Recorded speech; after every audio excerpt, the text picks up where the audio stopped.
think about my life as a single mom, and I wouldn't be living life on my own if we didn't progress in women having equal rights.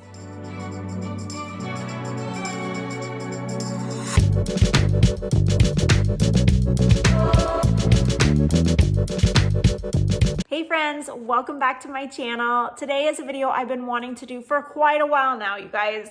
Today we're going to talk about having a balanced view of feminism as a Christian woman. I was afraid to do this video because I wanted to make sure I said everything that was right and in line with God's word. But I decided, I've been working on this today, and I decided, you know what, this is going to be kind of a broad overview. I don't know everything about feminism. I don't know everything about biblical womanhood, but I'm going to share with you some thoughts I have, some insight I have to share. And I really wanted to title this A Balanced View because I think a lot of times Christian women only negatively talk about feminism, and it's sometimes not very balanced.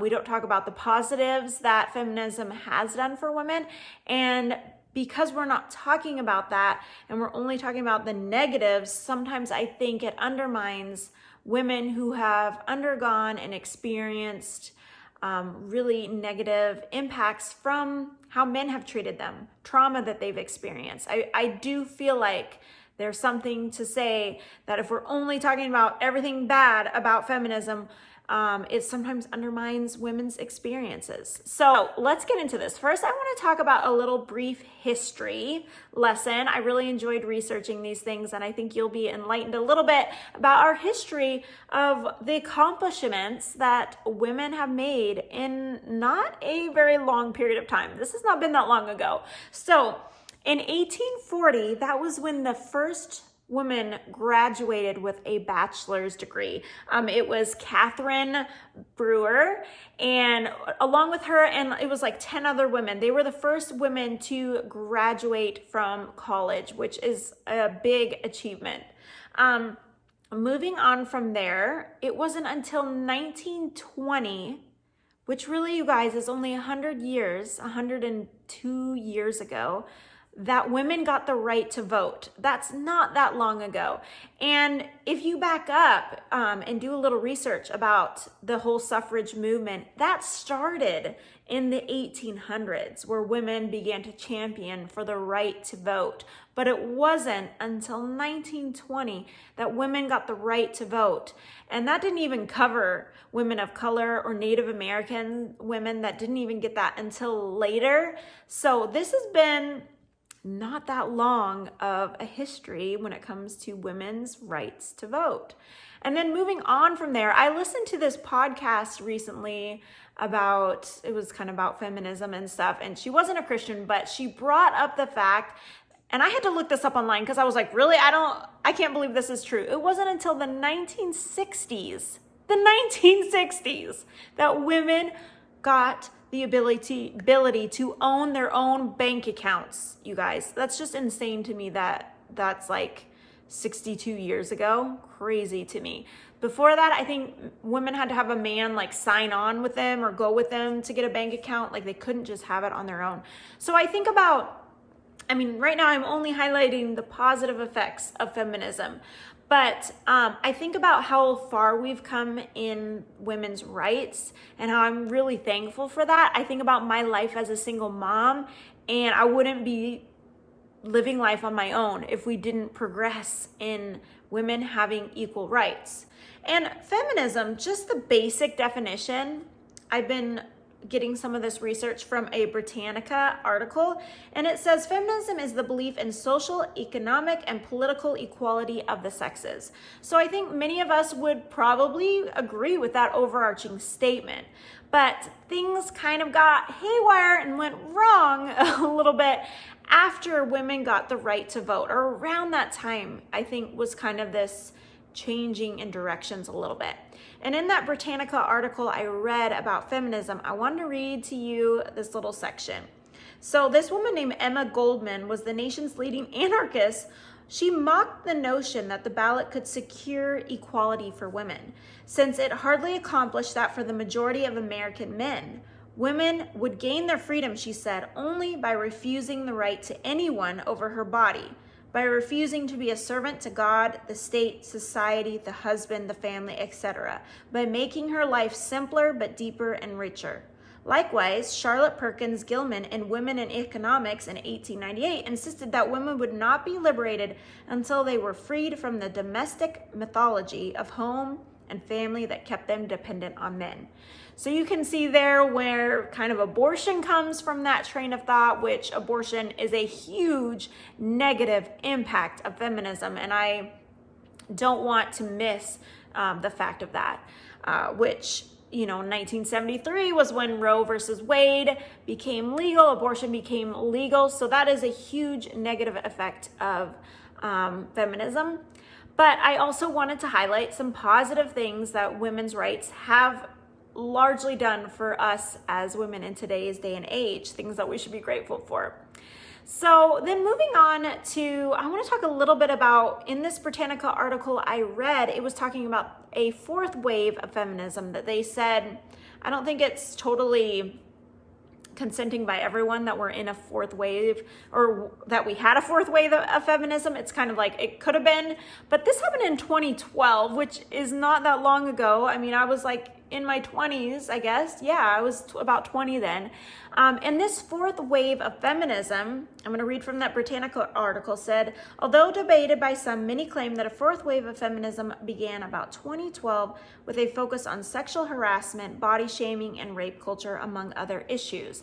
And that's during the time when we got like the Me Too movement and other things that I want to talk about a little bit later.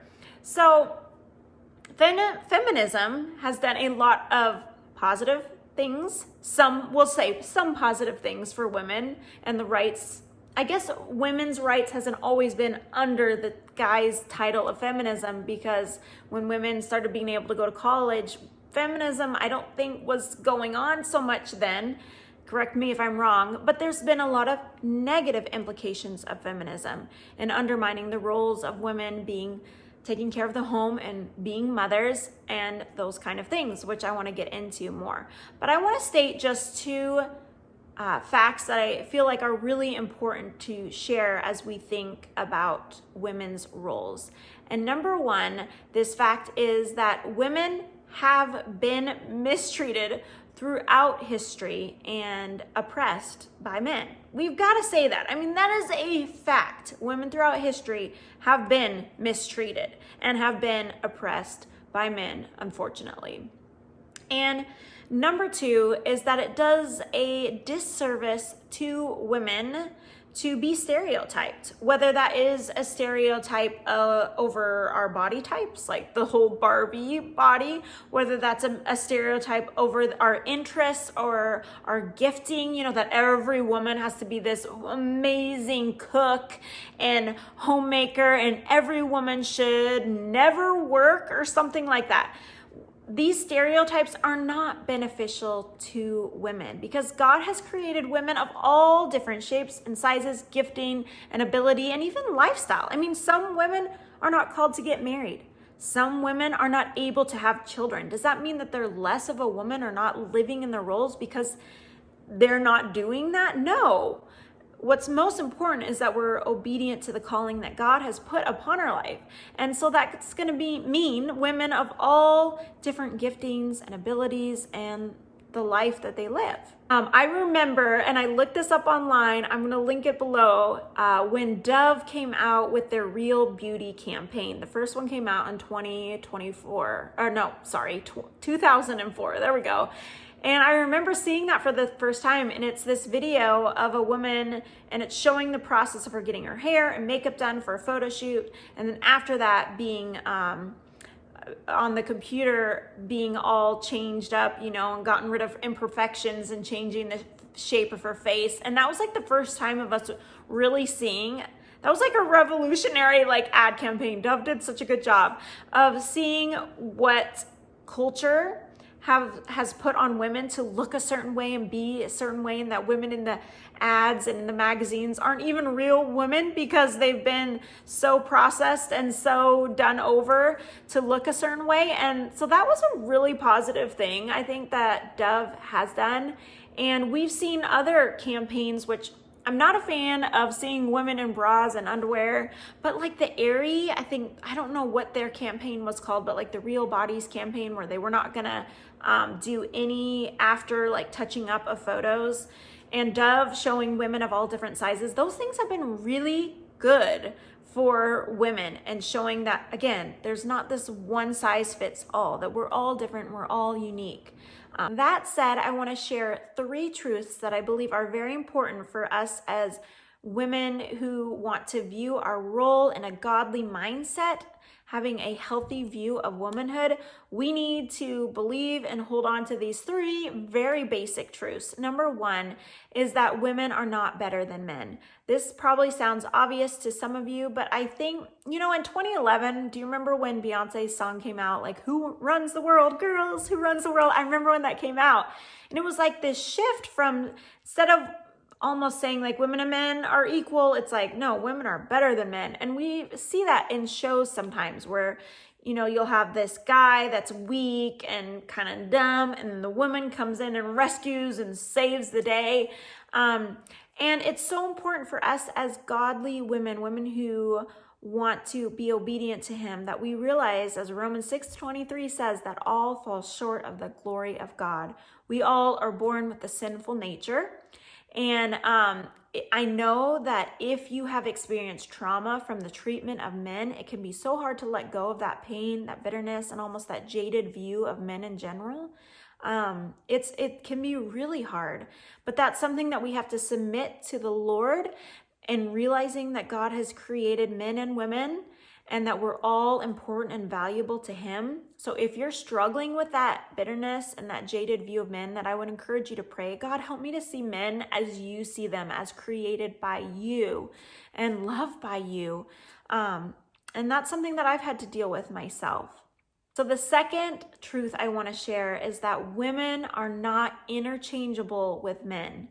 We are equal in value, but we are different in our roles and our purposes in life. Now, this would be very countercultural than the predominant view of feminism that we have today, but it's very important that we realize that. And this is very surface level. We're not going to get into complementarianism and egalitarianism, if I'm saying that right, those things right. I maybe will in another video, but I just want to say that basic truth. I mean, it goes back to the Garden of Eden when Eve ate the apple, and after the fall, and God is expressing the curses on men and women. There was a different curse for each gender. Women, it was childbearing, motherhood. Men, it was working the land, tilling the soil, and all of that. So we are different in our roles, but that doesn't mean that one is less than or better than. It just means we're different. I mean, if we were both exactly the same, we wouldn't be helping and supporting each other. We have different giftings, and that's actually should be viewed as a beautiful thing, not as something that is less than or one is worse than the other. And last, and number 3 truth that I think is so important to share and for us to believe as Christian women is that when women prioritize and not diminish their responsibilities in caring for the home and their role as a mother, if, a little caveat, if God has called you to be a mother, this does not make you a weaker person, but a stronger woman of God, because you're acting in obedience to what God has called you to do. Okay, I know that can be a touchy thing that I just shared, and maybe you disagree with me, but let's read a scripture passage that talks about women and our role. So it's in Titus 2:3-5, and it says, older women likewise are to be reverent in behavior, not slanderers or slaves to much wine. They are to teach what is good, and so train the young women, and so here's young women's roles, to love their husbands and children, to be self-controlled, pure, working at home, kind, and submissive to their own husbands, that the word of God may not be reviled. So I know that reading that verse can sound so ancient, and like this doesn't even apply to the way women should be viewed. And I think a lot of the reason we feel that way is what has been inundated in our minds from culture, telling us these lies that taking care of the home should not be important. Being a mom is less than important of being a career woman. And those are not from God, okay? And in my own life experience, I have felt myself be on that side of like, I don't want to be a homemaker. Cooking, those things are just lower, lesser things that aren't important. And I felt that struggle being a single mom and feeling this pull between like, I'm meant to be, whoops, sorry, I just shook my camera. I'm meant to be like working and taking care of my family, but also I need to take care of the home. And I definitely struggled with this. I almost looked down on homemaking because I was like, no, I want to be that strong, like boss lady kind of person. And then I had this shift. And ironically enough, God was using YouTube channels and stuff that I was watching, like, what's her name? Mrs. Midwest. I was watching her videos, and I think I shared this in another video that I did, but I couldn't find what video I shared about this. I was watching some of her videos, and instead of me looking at homemaking as like this archaic, old-fashioned thing that wasn't very cool, I was viewing it through her lens of a young woman like taking care of her home as a beautiful, fun thing to be invested in. And I really felt like God was using that to speak into my life, to show me like, hey, like, this is a special thing. This is something to prioritize. You can find enjoyment in it, even as a single mom, even though I'm not having a husband to like, take care of at home and make the house pretty for, like, it's still something so special and important. And so I began to embrace that role more. And what's funny is, in me embracing this role, it's not that I've become more enslaved to this old view of womanhood. Like, I felt more freedom because I'm taking care of my house more. I've been wanting to cook healthier meals more. And I mean, this has been a process. It's not like an overnight thing. And it's not suddenly I become Martha Stewart and like everything I do is like perfectly pristine. No, I'm a single busy mom, but I'm just saying, like, it has brought me freedom. It's brought positive impacts on my family and how I think about my role. I'm not begrudging it as much. I'm excited about wanting to try different things and wanting to take care of my home. Does that mean that it's all roses and daisies? No, like, being a mother, being a homemaker is an act of service. Doing the 50th load of laundry for the week or whatever is an act of service. But that's where culture gets wrong, that in serving, we're less of a person, that it's all about us taking care of ourselves. No, what the Bible says is the exact opposite. That is, in serving, we become more of who we're supposed to be. We're becoming more like Christ. And so I think it's so important for us to pray about how we're viewing our role as a woman. And now every woman is different. And that's why I think it's so important, getting back to this balanced view of feminism, this balanced view of womanhood. It looks different for everyone. If your husband likes to cook meals and you don't, does that mean you're less than a woman? No, maybe you take on other responsibilities in the home. If you're a single mom and you have to work and take care of the house and do all that, does that mean that you're not walking in obedience to God? No, it's different for everyone. And that's so important for us to realize. What I'm saying in this last point is that we as women, if you are a mom, I'm gonna say that if you're a wife and a mother and you're not prioritizing your family as more important than your job, than doing other things, your hobbies, then you are being disobedient to God. And I'm sorry to say that, but that's the truth of the matter. And so this is going to look different for everyone.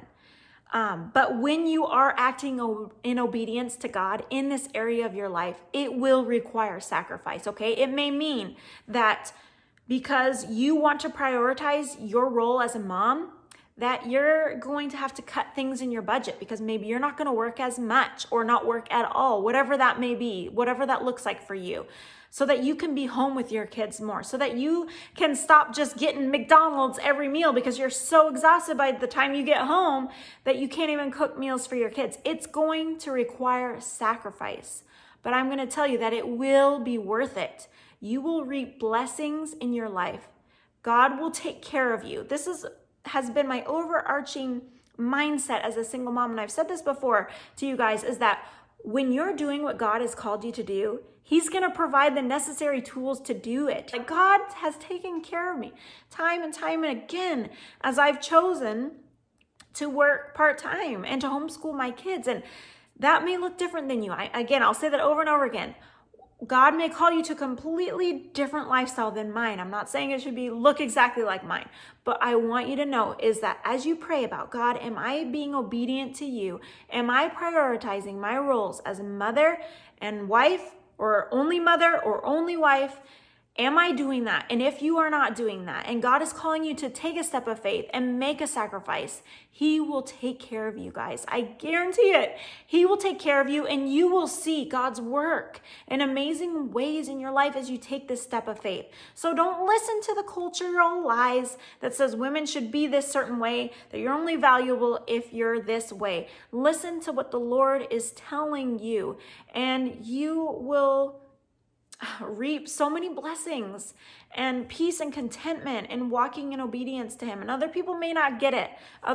People may tease you and put you down, but you will be obedient to God, and that's what matters at the end of the day. So that's what I want to share with you guys today as we look at this. We kind of went all over the place, but looking at feminism and trying to have this balanced view. I hope you enjoyed this video. I want to know any thoughts that you have to share about your views of feminism. Maybe you disagree with me. Maybe you agree with me on some of these things. I would love to hear your thoughts. Please give this video a thumbs up if it was encouraging to you and helpful to you. And don't forget to subscribe to my channel if you haven't already. And if you've been watching my videos for a while, I would love to have you join my little Patreon team of monthly supporters that help it be possible for me to keep making these videos. And I would love to have you part of that with supporting me in like $5 or $10 a month, whatever that may be. But overall, I'm just thankful that you're here, that you're taking the time to watch these videos. And I'm appreciative of you guys so much. All right, you guys, I'll see you in my next video. Talk to y'all soon. Bye.